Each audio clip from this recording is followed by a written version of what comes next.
One of the biggest problems we encounter is the misuse of the work breakdown structure, and quite frankly, not only the misuse, but the misunderstanding of what a work breakdown structure is. The way the Department of Defense actually defines it, but this is really universal, it's not just the Department of Defense, but is the fact that it is a product-oriented work breakdown structure. One in which there's a relationship of one element to the next.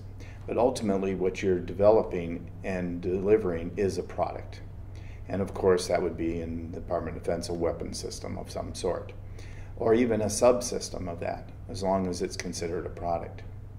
The way the work breakdown structure is actually created is using what we call a 100% rule, which is that for all the children of a particular parent should be a part of that parent, so that no child should be left by itself, if you know what I mean.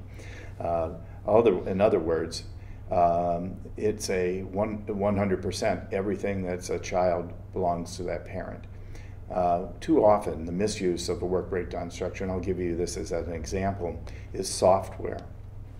Software is something that goes as part of a hardware element, usually. You need software to make the hardware work. So what happens often is that people are very interested in software, and they want to understand what the cost of software is.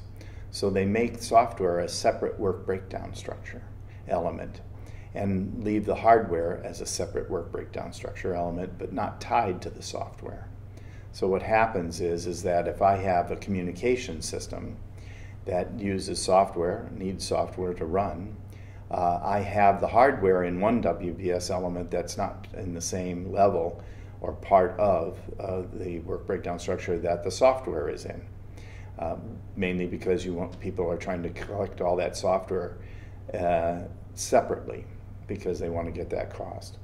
So the idea is that as long as you can associate something with the element, it should be associated with it. So software is associated with that communication system, it should be part of that communication system. Keeping it separate means that you've misunderstood or misestimate what the cost of that communication system is because the software is not included in it.